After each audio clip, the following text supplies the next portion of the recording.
My nephew yelled, "Dad says people like you don't earn nice things," then smashed my father's watch while his parents laughed. 2 years funding their entire life ended that night. Next came eviction notices, restraining orders, and police at their door. Hey, Reddit! Thought helping family would bring us closer. Instead, it blew up in my face with lies, threats, and cops at the door. Before all that chaos, let me start from the beginning. My name's Becky Hale. I'm 38, live just outside of Flagstaff with my daughter, Rowan. I run a small auto shop and still turn wrenches. Nothing fancy, but it pays the bills and I like the quiet. My husband, John, works long shifts with the utilities company. Steady, practical, the kind of man who shows up. Rowan's his whole world. Mine, too. That part of my life went bad a long time ago, but I've managed to keep things steady since, or at least I thought I had. My younger brother, Marcus, is 34. He married this woman, Sienna, 5 years ago. They've got 2 kids, Caleb, who's 10, and Emery, who's 7. When Marcus lost his job 2 years back, I stepped in to help. Rent, car loan, kids' school tuition, I covered it all. I was the listed payer on their school account. Our district runs kindergarten through 6th grade on one campus, so all 3 kids are at the same school. Rowan and Caleb even share lunch and recess. Last month was my birthday. I didn't want a big thing, just dinner with family at a nice place downtown. I booked it 3 weeks early. Outdoor seating, good food, quiet enough so Rowan wouldn't feel overwhelmed. She's 11, shy, and birthdays have always been our thing. John swapped a shift to be there. Marcus and Sienna showed up late. They always do. Marcus barely said hello before sitting down. Sienna smiled like we were best friends, even though she rarely calls unless she needs something. Caleb ran straight to the tables, loud as ever, while Emery trailed behind with a tablet in her hand. Rowan sat beside me, excited about the creme brulee she'd been talking about for days. My mom was already there making small talk about the weather. It felt normal for maybe 5 minutes. Then Caleb started. He climbed on chairs, grabbed bread rolls with his hands, talked over everyone. Marcus told him twice to settle down, but didn't mean it. Sienna laughed like it was cute. Nobody else said anything. That's how it always goes with them. Caleb gets away with everything because calling him out means drama, and my mom avoids drama like it's fire. I kept my head down. It was my birthday. I just wanted peace. Dinner came and went without too much chaos. I thought maybe we were in the clear. Then the waitress brought out the cake. A single slice with a candle. I didn't even ask for it. The restaurant does it automatically. People clapped. I smiled, said thanks. That's when it happened. My dad passed away 6 years ago. Left me his old watch. Nothing expensive, but real sentimental. Worn leather band. Small crack on the glass. I kept it clean and working because it was one of the few things of his I had left. While I was leaning forward to blow out the candle, Caleb slipped behind me. Before anyone could say a word, he yanked the watch right off my wrist. "Hey," I started, but he was already holding it up like a trophy. "Dad says people like you don't earn nice things," he yelled, loud enough for the whole patio to hear, and then he threw it over the railing. It hit the concrete walkway below with this sound I'll never forget. Metal on stone, sharp and final. The strap snapped. The back popped off. The glass shattered completely. For a second, nobody moved. Then Sienna laughed. Like full-on laughed.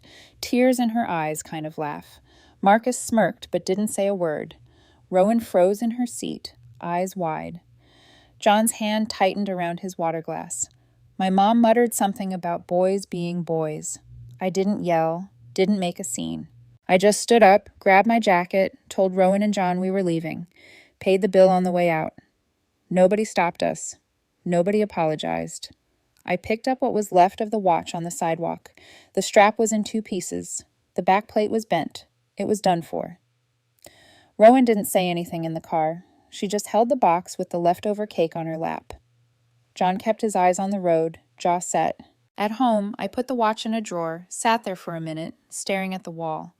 2 years. Rent, car payments, tuition, thousands of dollars. All the times I said yes when I should have said no. And this is what I get. I opened my laptop, logged into the bank account, canceled every single payment tied to Marcus Hale.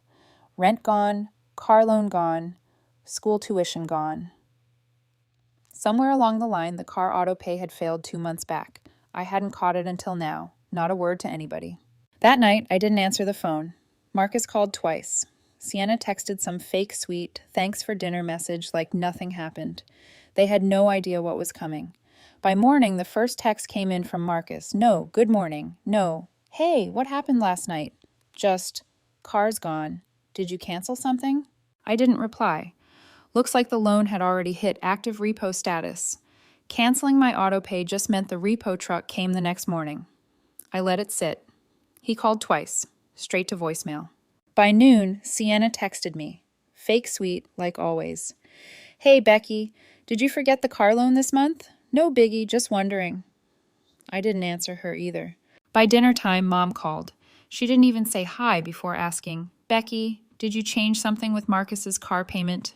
Yeah, I said. I stopped paying it. I didn't know you were paying his bills, she said. Nobody did, I said. She paused like she didn't know what to say next. Oh, okay. Well, Marcus said it got repossessed this morning. Yep, I said. Another pause. Then maybe you should have given him a heads up first. I gave him 2 years of heads up, I said. She sighed the way moms do when they want you to feel guilty, but don't want to say it out loud. By the next day, Marcus switched from confused to mad. Are you kidding me? You couldn't even warn us? How are we supposed to get to work now? Work? He hadn't had a job in 2 years. At least not that I knew of. Maybe he'd picked up shifts somewhere and just hadn't said. He called 3 more times before noon, left a voicemail saying, we can talk this out like adults if you just pick up. I didn't. Later that night, Sienna sent a longer text. Becky, look, I don't know what your problem is, but punishing the kids isn't fair. They didn't do anything. Didn't do anything. I pictured Caleb on that patio holding my dad's watch like a trophy. Another text followed. Becky, rent's due this week too. Can you at least send that so we don't fall behind? Just until Marcus finds steady work. I typed out a response, then deleted it. Better to let the silence do the talking. The next day, there was a knock on my door. I looked through the window. Marcus. I opened it just enough to step outside. John was at work. What? I asked. He looked rough. Hoodie, unshaven, circles under his eyes. You couldn't give me 1 month, just one. I gave you 2 years. I kept my voice calm. He shifted like he didn't know what to say next. Sienna's freaking out. Rent's due. Kids need school stuff. You can't just cut us off without warning. I just did, I said. His jaw clenched. So, this is about the watch. That's what this is. It's about everything, I said. He laughed without humor. You've always thought you were better than me. I shook my head. No, I just stopped letting you use me. Before he could answer, I closed the door.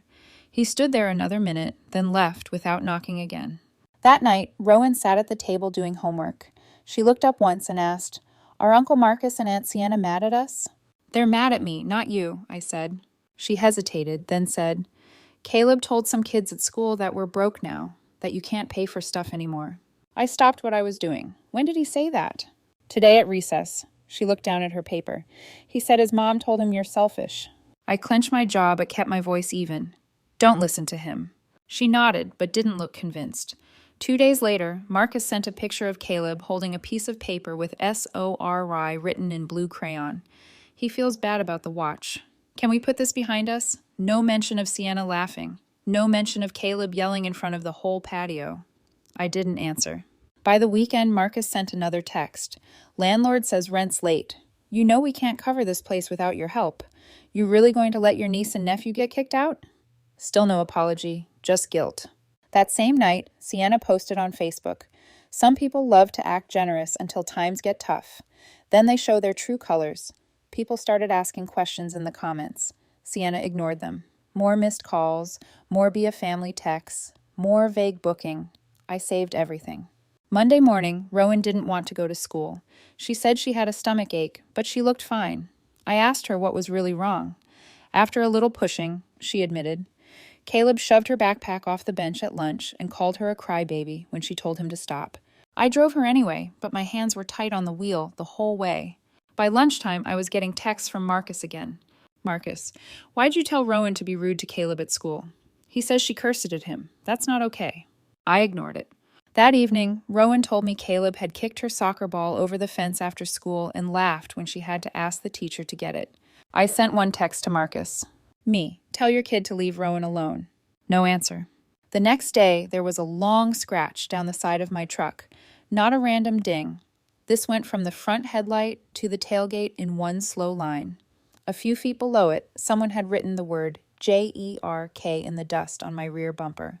I stood there staring at it for a full minute before getting my phone out. Me. Truck scratched. Know anything about it? 5 minutes later. Marcus. Nope. Another text right after. Maybe don't blame us for everything going wrong in your life. That night, Rowan said she saw Caleb near the parking lot after school, laughing with two of his friends. I didn't say anything to her about the truck. No point. The next day, I called the restaurant from my birthday dinner, asked if they had cameras covering the patio. The manager said yes and offered to send me the footage once he got permission from the owner. When it came through, there it was on screen. Caleb grabbing my watch, yelling, throwing it over the railing. Sienna doubled over laughing. Marcus sitting there like nothing happened. I saved the video. By Thursday, another text from Marcus. Marcus, rent's late now. Landlord is calling. What are you doing? You know we can't afford this place without you. Me, not my problem. No response. That same night, Sienna posted on Facebook again. Families should be there when times get tough. Sad when they turn their back on kids. She turned off the comments after 3 people asked why she couldn't get a job. The next morning, Rowan told me Caleb called her garbage girl in front of the other kids. Said his mom told him I'm too cheap to pay for anything now. That was it. I drove to the school, asked to speak to the principal, told him what was going on, asked if Caleb could stay away from Rowan during school hours.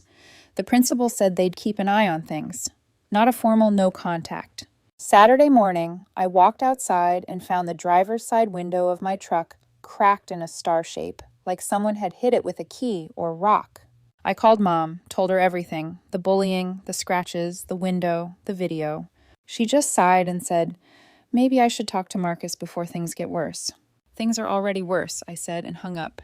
That afternoon, I called the non-emergency police line, gave them the video of the birthday dinner, photos of the truck, the cracked window, told them who I thought did it. The manager also hinted something else went missing that night. They said an officer would call me back after reviewing everything. 2 hours later, Marcus texted again. Marcus, Sienna says you're trying to ruin our lives. You've made your point. Enough is enough. I didn't answer because this wasn't even close to enough. The officer called Monday afternoon, asked me to bring the video, photos, and everything I had. I drove down there after work. 2 officers watched the birthday footage twice on the small monitor. Property damage, harassment, possible child involvement, one officer said while scribbling in his notebook. We'll open a case. You believe the same people vandalized your truck? Yes, I said. Them or the kid they're letting run wild. He nodded. Anyone else have a reason? No, just them. Before I left, the second officer said, if there's more threats, vandalism, anything, save it all. Messages, voicemails, video.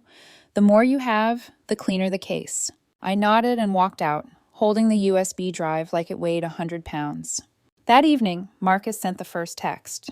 Marcus, Mom said you went to the cops. What the hell, Becky? I didn't reply. 5 minutes later. Marcus, this is family business. You don't drag cops into it. I set the phone face down on the counter. More posts, more sideways swipes, more silence when people asked for facts. I screenshotted and moved on. Next day at noon, the officer called back. The restaurant had filed its own report. Turns out Caleb didn't just toss my watch. He walked out with a server's tablet after we left. The camera caught him shoving it under his hoodie. The officer said it looked practiced. Your brother returned it the next morning, the officer said. Claimed the kid found it outside. The police didn't buy it. Now, there were 2 incidents linked to the same family, my truck and the tablet theft. That afternoon, Rowan told me Caleb shoved her again at recess. This time, he knocked her notebook out of her hands. She said he laughed when the pages went flying in the dirt. I called Marcus right then. He didn't answer. I texted him instead. Me, keep your kid away from Rowan or I call the cops tonight. 10 minutes later, he texted back, he's just a kid. Don't overreact. Overreact. I drove straight to the school, walked into the front office, and asked for the principal. Told him Caleb was harassing my daughter repeatedly, shoving her, mocking her, spreading garbage about me. I wanted it on record. The principal looked surprised but nodded, said they'd speak to Caleb and his parents. I said, do that, and if he lays a hand on her again, it won't be you dealing with it. Thursday morning, the officer called again. They were pulling Marcus and Sienna in for formal statements about the tablet and the vandalism. Asked if I wanted to press charges if the evidence lined up. Yes, I said. I hung up and started printing everything. Texts, screenshots, photos of the truck, stills from the video. That afternoon, Sienna texted me for the first time in days. Sienna, whatever the cops told you, this is ridiculous. You're making a big deal out of nothing. Just pay the rent until Marcus finds work and we can all move on. I didn't answer. 20 minutes later. Sienna, you've always hated me. This is personal, isn't it? I shut my phone off. Friday morning, the officer called back again. The case was moving forward. Marcus and Sienna were scheduled to come in the following week for questioning. The combination of the restaurant footage, the tablet theft, my truck photos, Rowan being shoved, and Sienna's attempt to get pickup details meant the police were officially taking it seriously, including a possible custodial interference count. When I got home, Mom was standing on my porch. Maybe stop this before it gets worse, she said as soon as I got out of the truck. Marcus says the kids are upset, says you're trying to ruin their lives. They shoved Rowan at school, I said. You tell me again who's ruining lives. She looked down at her shoes, didn't answer. Saturday night, Marcus left a voicemail. His voice wasn't shaking, it was tight with anger. You think you're better than me? Fine, but you drag cops into this, you'll regret it. I saved the voicemail. Then I sent it straight to the officer handling my case. Because this wasn't just about a watch anymore, wasn't about rent or car payments or even the truck. They went after my daughter, and that ended all discussion. Monday, 8:12 a.m., the school front office called while I was tightening a belt on a customer's truck. Mrs. Hale, did you phone us earlier about Rowan's schedule and pickup routine? No, I said. Why? We had a caller saying they were you. We didn't give anything out. We record those calls. Do you want the audio? Yes, email it. I washed the grease off, sat in the break room with my phone on speaker, and hit play. Fake friendly voice. Soft, trying to sound helpful. The little breath at the end of sentences gave it away. It was Sienna. Whether she meant to snatch Rowan for a scare or just stalk our routine, I didn't care. I forwarded the file to the detective with one line. Voice is Sienna impersonating me to get pickup times. He called 10 minutes later. Bring the recording in and file an addendum. We'll treat it as attempted impersonation with potential custodial interference. Also, I recommend you apply for a temporary restraining order today. I closed the shop an hour early, drove straight to the station, signed the supplemental report, handed over the audio and my notes. The detective printed out a list of steps for the TEIO, circled the court address, and told me where to park. The courthouse clerk slid a packet across the counter. I filled in names, dates, the birthday video, the truck photos, Rowan being shoved, and now the phone call. The judge saw me the same day. He read quietly, asked 3 questions, signed, and handed the packet to a deputy. Orders active upon service, the deputy said. No contact, no social media, no third-party messages. 200 feet from you, Rowan, your home, and her school. I drove to the school, gave the office a copy. The principal made 2 sets, one for the front desk, one for the counselor. He added a note to Rowan's file. Only Becky Hale or the listed after-school program may pick her up. I added 2 backup names from the shop just in case. Darren and Shauna, people who actually answer their phones. At 5:41 p.m., the deputy called. Order served on Sienna Sorrell. She answered the door, says she understands the terms. At 6:03 p.m., Marcus texted a photo of the paperwork in Sienna's hand. Marcus, you did this to my family. Me, she tried to get my daughter's schedule. Stay away from us. No reply. After dinner, I installed a new camera on the porch and another pointing at the driveway. Sticky night air, bugs tapping the light, screws biting into wood. I set alerts to people only, clipped the sign straighter, and tested the feed from my phone. Clear picture to the street. At 8:47 p.m., a gray SUV idled at the corner with parking lights on. It sat there 3 minutes, then rolled away. I zoomed, got most of the plate, wrote it down, sent it to the detective. He said he'd check it against their address. Tuesday drop-off. I clocked every car like a goalie. Half a block down, a silver sedan sat with the engine running. Woman in large sunglasses holding her phone up. I took a photo, called 911, gave the license, and the restraining order number. 2 patrol cars rolled in quiet. By the time I looped back, the sedan had pulled forward to the crosswalk. An officer stood by her window with the other behind the car. Sienna. She didn't look at me. The officer checked her ID, wrote something on a clipboard, and pointed away from the campus. She turned the wheel hard and left without drama. The officer walked over. She's been warned. We've documented it as a potential violation and a potential attempted custodial interference incident. If she shows again, call immediately. At lunch, the school called again. Someone new had tried to sign in as aunt. Wrong name, wrong number. The front desk shut it down fast. They flagged Rowan's profile with a bright red banner and asked if I wanted a password on pickups. I gave them one. 4 random words. I printed it out and put it in my wallet. At 3:22 p.m., my camera caught a figure walking up my driveway in a hood and flat-brim hat. He got within 5 feet of the truck, saw the lens move, and ducked back toward the street. I saved the clip, pulled a still, sent both to the detective with a timestamp. At 4:06 p.m., Marcus texted a photo of a paper taped to their door. Pay or quit in big letters. Marcus, eviction notice. Kids are crying. This is on you. Me, it's on your choices, Marcus. Marcus, you'll pay for this. Saved. At 5:30 p.m., I met the detective in the lobby. He'd pulled the gray SUV's plate from the night before, registered to Sienna's sister. He added the porch clip to my file, logged Marcus's text as a threat, and asked if I wanted to include him in the order. Not yet, I said. Document everything, he nodded. We are. For what it's worth, the restaurant footage got us a confession on the tablet. Found it, turned it in, and brought it back. That helps. On the way home, I bought motion lights, more screws, and a window sensor for Rowan's room. Took an hour to set it all up. I showed Rowan the app. If anything beeps at night, you get me first. Don't open the door. Don't look out the window. She nodded. Okay. At 7:12 p.m., my mom called. Sienna says you had her pulled over at the school. She violated a court order, I said. Mom went quiet. Marcus says they're losing their place. They had 2 years with my help. I'm done. I don't like any of this, she said. Me neither. At 9:18 p.m., someone rang my doorbell twice, and then pounded like they owned the wood. The porch camera lit up, Marcus's face plain as day. I hit record on my phone and opened the door, just enough to block the hinge. Back up, I said. We need to talk, he said. His eyes were red, not from anything but from not sleeping or crying or both. You can't do this to us. You've been doing it to us for years, I said. You put your kid on mine. Your wife tried to get her schedule. You're done here. She was scared. He snapped, Cops, court, over what? A scratch and a joke?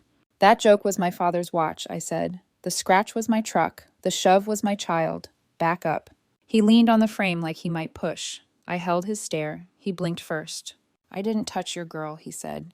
Sienna told Caleb to, look, it got messy. We can fix this. You used to help. Those days are over. He dropped his hands from the frame, stepped off the mat, and pointed at the camera. You recording this? Yes. He laughed once, a dry little sound, and walked off the porch. I called non-emergency and gave them the time, the clip, and what he said. They logged it and told me to call 911 if he came back. At 10:26 p.m., the detective texted, Judge approved an extension hearing in 2 weeks. Keep logging everything. If she shows near the school again, that's a charge. I set the phone face down and listened to the new motion lights click off one by one. The house felt tight, but steady. The app showed all green sensors. Porch camera idle, driveway clear. They wanted me scared. I wasn't. I was busy. Tuesday morning, 9:02 a.m., the deputy's voicemail hit my phone while I was rotating tires in Bay 3. Statements for Marcus and Sienna set for Thursday. Impersonation audio logged. Keep your cameras on. We're building the file.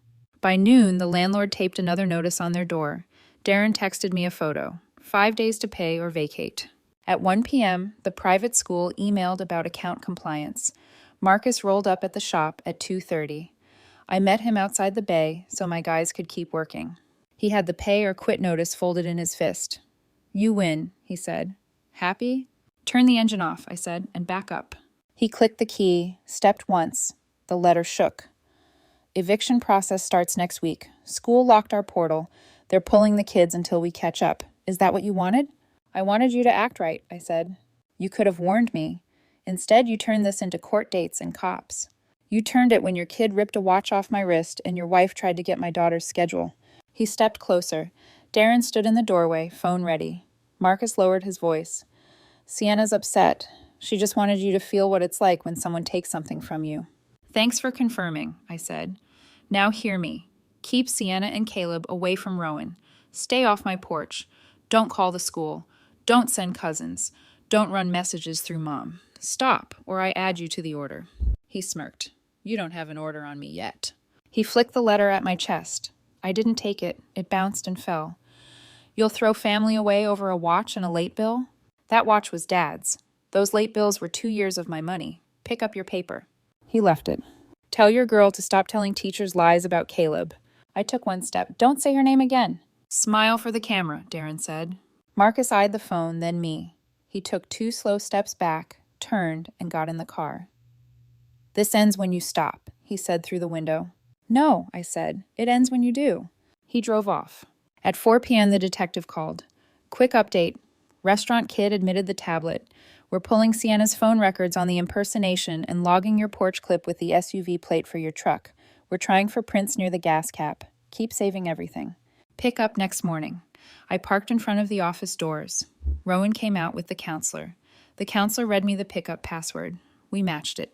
As we crossed, Marcus's car rolled past the crosswalk. He stared straight ahead. He circled the block but didn't stop. Back home, I saw a tear at the mail slot like someone had pried it. Envelopes scattered on the rug instead of stacked.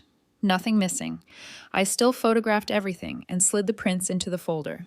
At 7:38 p.m., camera pinged. A figure came down the sidewalk. Hood up.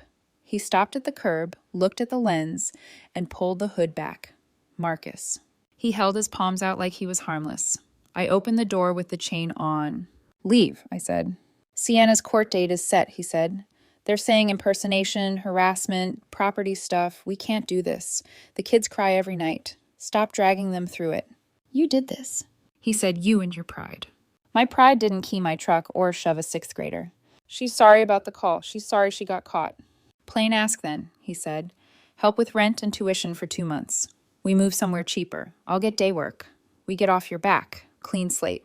No, I said, I'm done. You really want me to leave with nothing after everything I've done for you? You mean the years I paid your bills? He took 1 step up. The chain clicked. I put my hand on the frame. You've got 5 seconds, I said. Then I'm dialing. He didn't move. 5. Becky. 4. You won't. 3. He stepped back. You're not family anymore. 2. He turned, hopped off the step, and walked to the sidewalk. He stopped, looked back, and said, You'll regret this. Then he kept moving. I called non-emergency and logged it. The dispatcher said an officer would swing by. 10 minutes later, a cruiser rolled slow, spotlighted the sidewalk, and the officer took a copy of the clip. He said they could issue a trespass warning next time. I emailed the clip to the detective too and printed a log for the folder, dated it. After he left, the porch light buzzed and the night went quiet again. The detective texted at 9:54 p.m. Lab pulled partial prints near your gas cap. We'll know more soon. Keep tight.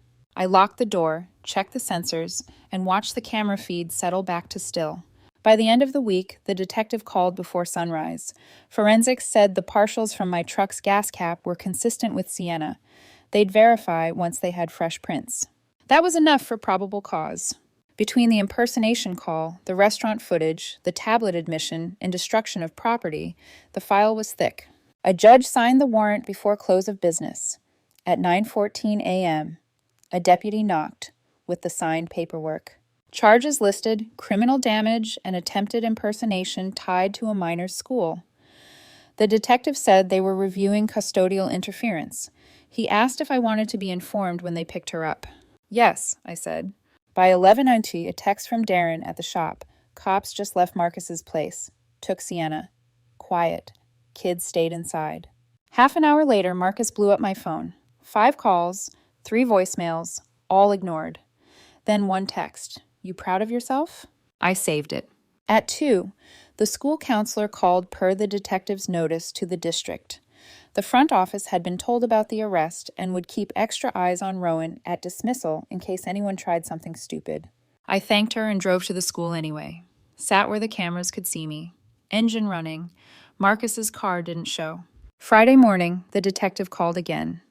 Sienna booked and released with a court date next month.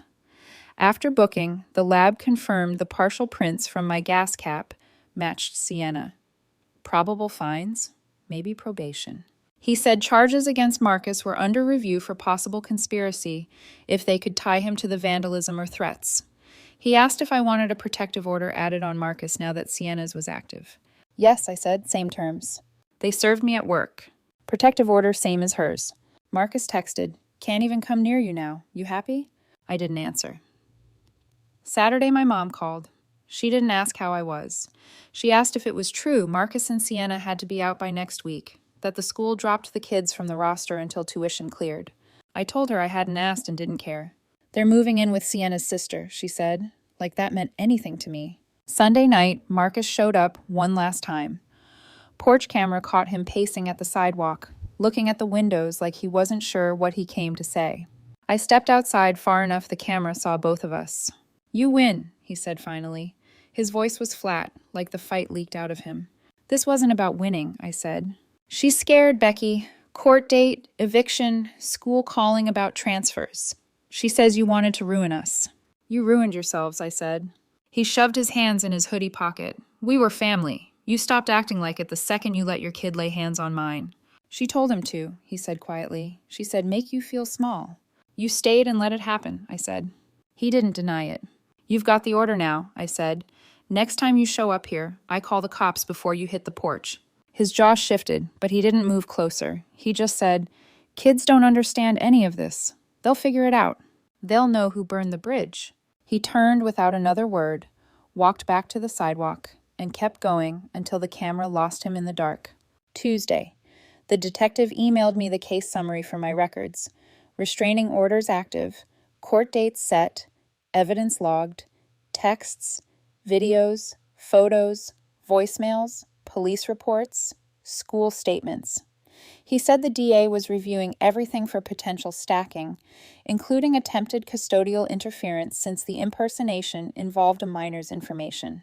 That same afternoon, the school confirmed Rowan's pickup restrictions would stay locked until I asked otherwise.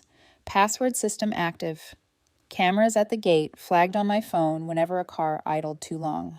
By Friday, Darren texted me a photo of Marcus and Sienna loading boxes into a U-Haul at their old place. No wave, no call, no message, just leaving. Rowan and I ate takeout on the tailgate that night, motion lights clicking on and off behind us. She asked if we'd still see them at Grandma's for holidays. "No," I said, "not for a long time." She didn't look surprised. Saturday morning, the detective called one last time. They'd added a violation of the protective order and attempted custodial interference to Sienna's charges based on the fake calls to the school and the pickup attempt after the order was served. Court would handle the rest. "Anything else you want to report?" he asked. "No," I said, "it's over now." The next week, I changed my number, switched to paperless billing on everything, password protected my mail forwarding, bank accounts, even the shop utilities. Clean break. One night, Rowan and I drove to the mountains. Phones off, music low, just the two of us. She asked if things would be quiet now. "Yeah," I said finally. She leaned her head on the window and didn't say anything else. I didn't either, because there was nothing left to say. YouTube just dropped this new hype feature. If you're hooked on this story, smash that hype button. It tells YouTube, this video deserves to blow up.